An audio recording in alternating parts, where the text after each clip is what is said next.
کیا الیکشنز میں مفاہمتی کارڈ اپنانے کے بعد نواز شریف اب ایک مرتبہ پھر مزاحمتی کارڈ اختیار کر رہے ہیں، مزاحمتی کارڈ کا استعمال کر رہے ہیں؟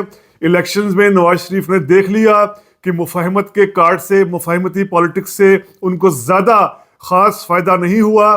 نواز شریف خود جس طرح اپنی ایک سیٹ مانسہرہ سے ہارے، نواز شریف کیمپ کے اہم لیڈر تصور کیے جانے والے کئی امیدوار جس طرح اپنی سیٹیں ہارے، تو کیا نواز شریف کو ایسا لگ رہا ہے کہ مفاہمت کی سیاست سے انہیں کامیابی نہیں ملی بلکہ مزاحمتی رویہ دوبارہ اختیار کرنا پڑے گا؟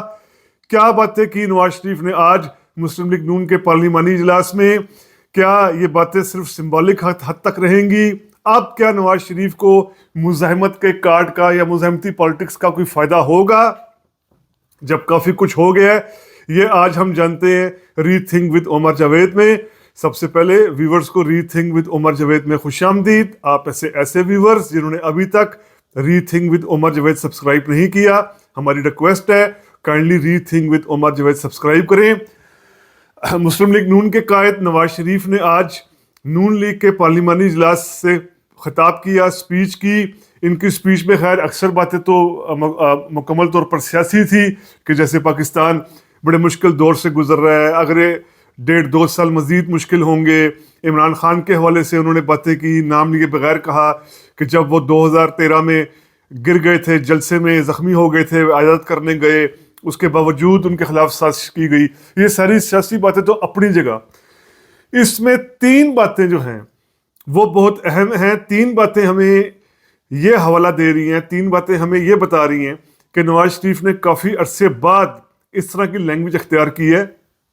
ان میں سے پہلی بات تو یہ جنہوں نے ججز کے حوالے سے کہا کہ اب وہ ججز کسی کو منہ دکھانے کے قابل رہ گئے ہیں، جنہوں نے ان کو نکالا تھا بیٹے سے تنخواہ نہ لینے پر۔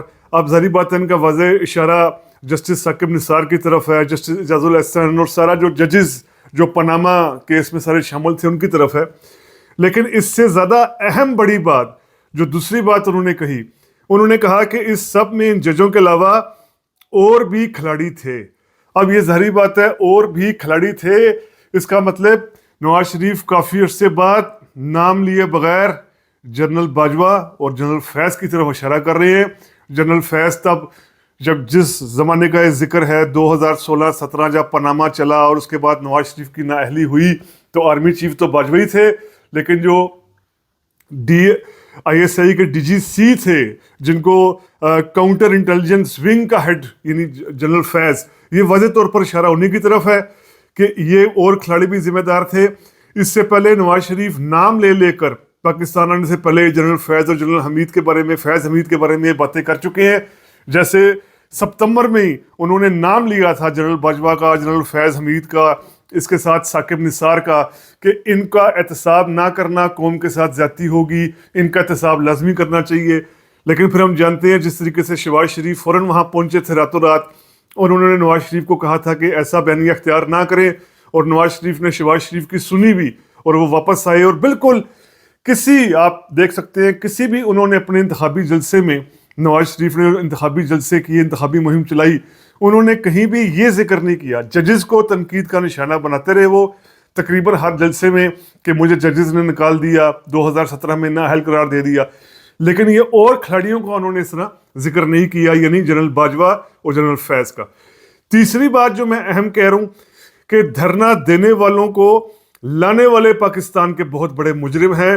اب یہ واضح طور پر ان کا اشارہ اس وقت کے جو DG ISI تھے ظہیر الاسلام، جو مارچ 2012 سے لے کر نومبر 2014 تک DG ISI رہے، جن کے دور میں دھرنے ہوئے عمران خان و طلال القادری کے، اور خود نواز شریف بھی لندن میں بیٹھ کر 1 سے زائد مرتبہ اعتراف کر چکے ہیں کہ ان کو 2014 میں استعفیٰ مانگنے کے لیے، طلب کرنے کے لیے ظہیر الاسلام بھی خود آئے تھے۔ تو نواز شریف نے کہا کہ یہ لوگ جو دھرنے کو لائے تھے، یعنی یہ جن کا ذکر کیا جا رہا ہے ظہیر الاسلام کا، یہ قوم کے بڑے مجرم ہیں۔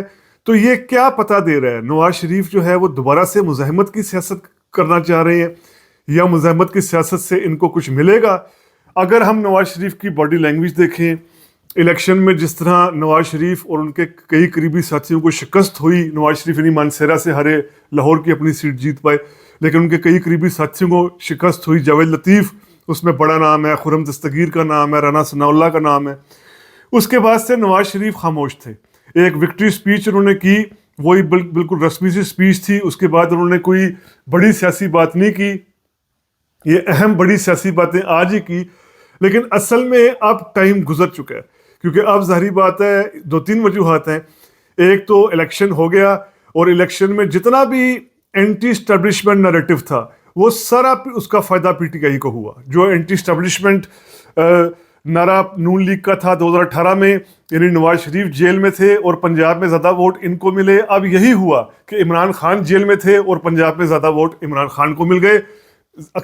پاکستان میں نہیں زیادہ ووٹ سب سے بڑی پارٹی پی ٹی آئی بنی، یعنی اس مزاحمت کا فائدہ عمران خان نے اٹھا لیا، نواز شریف کو مزاحمت سے خاص فائدہ نہیں ہوا۔ دوسری بڑی بات کہ نواز شریف نے جو ایک بڑی پولیٹیکل انویسٹمنٹ کی ہے، یعنی اب جو میاں فیملی ہے اپنے خاندان کو آگے جو پاور ٹرانسفر کر رہی ہے، جو مرسی پالیٹکس میں ہوتا ہے، ڈائنسٹی کی پالیٹکس جہاں بھی ہو وہاں پر یہ ہوتا ہے، تو اس میں وہ مریم نواز کو پنجاب کا چیف منسٹر بنانے میں کامیاب رہے ہیں۔ انہوں نے واضح طور پر بتا دی ہے کہ ان کا اگلا جانشین کون ہوگا، مریم نواز، کیونکہ نواز شریف نے خود بھی پنجاب کی بیس پر پالیٹکس شروع کی تھی۔ پنجاب میں 85 کا چیف منسٹر بن کر پھر آگے 88 میں دوبارہ، اس کے بعد وہ 90 میں جا کر پرائم منسٹر بنے تھے۔ تو انہوں نے واضح کر دیا کہ ان کا اگلا جو وارث ہوگا سیاسی وہ مریم نواز ہوں گی، نہ کہ حمزہ۔ تو اب نواز شریف چونکہ یہ پولیٹیکل انویسٹمنٹ کر چکے ہیں، اس وجہ سے اب نواز شریف کی مجبوری ہے کہ وہ مزاحمت کی اس انتہا کی طرف نہیں جائیں گے، جس طرح گجرانوالہ کے جلسے میں انہوں نے بات کی تھی، یا ایون ستمبر 2023 میں کی تھی کہ باجوہ اور فیض حمید کا احتساب نہ کرنا قوم کی زیادتی ہوگی۔ اب وہ ایسا کرنا افورڈ کر سکتے ہی نہیں۔ تو یہ ایک جو آج انہوں نے باتیں کی، یہ ایک ان کو علامتی باتیں کہا جا سکتا ہے، یا کہا جا سکتا ہے کہ جو ان کے نواز شریف کا ایک غصہ ہے نواز شریف کے اندر، جو ان سارے واقعات کو لے کر رد عمل ہے، یہ اس کا ایک ہلکا پھلکا اظہار کہہ سکتے ہیں۔ لیکن عملی طور پر اب ہم کہہ سکتے ہیں، پریکٹیکل میں ہم کہہ سکتے ہیں کہ نواز شریف اب مزاحمت کی سیاست نہیں کریں گے۔ ایک تو مزاحمت کی سیاست کرنے کا وقت گزر گیا، یعنی الیکشن جو ہے وہ ہو چکے، جیسے بھی ہوئے الیکشن ہو چکے۔ اور دوسرا جو میں نے کہا کہ ان کی پولیٹیکل انویسٹمنٹ مریم نواز کی صورت میں سامنے آ گئی، کیونکہ نواز شریف اگر مزاحمت کی طرف جائیں گے، مزاحمت کی طرف جانے سے مراد یہ کہ باجوہ کے احتساب کی بات کریں گے، فیض حمید کے یا ظہیر الاسلام کے، یا اس طرح احتساب کی بات کریں گے، تو پھر ظاہری بات ہے مریم نواز کی مشکلات میں اضافہ ہوگا۔ اور نواز شریف ابھی قطعی طور پر نہیں چاہتے کہ مریم نواز کی مشکلات میں اضافہ ہو، بلکہ نواز شریف تو آج جس طریقے سے شہباز شریف کو بھی ان کے 16 ماہ کے دور پر سراہ رہے تھے، ان کے 16 ماہ کے دور کی تعریف کر رہے تھے، وہی بڑا حیرت کا باعث تھا کہ مسلم لیگ نون کے کئی امیدوار جو الیکشن ہارے ہیں وہ کھل کر یہ کہہ رہے ہیں کہ ہم وہ 16 ماہ کی کارکردگی تھی اس کی بنا پر الیکشن ہارے۔ نواز شریف تو شہباز شریف کی کارکردگی کو سراہ رہے تھے۔ تو یہ ویلاگ کرنے کا مقصد یہ، بات کرنے کا مقصد یہ کہ اب مزاحمت کا ٹائم گزر چکا ہے۔ اب یہ صرف زبانی کلامی اس طرح کے بیانات ہوں گے، کبھی کبھار نواز شریف اس طرح کے بیانات دے دیں گے، عملی طور پر جو ہے وہ اس حوالے سے ہمیں کسی بھی قسم کی کوئی اپروچ نظر نہیں آئے گی۔ تو امید کرتا ہوں آپ کو یہ ویلاگ پسند آیا ہوگا۔ اگر پسند آیا ہے تو کائنڈلی سبسکرائب کیجئے۔ ری تھنک وتھ عمر جاوید۔ شکریہ۔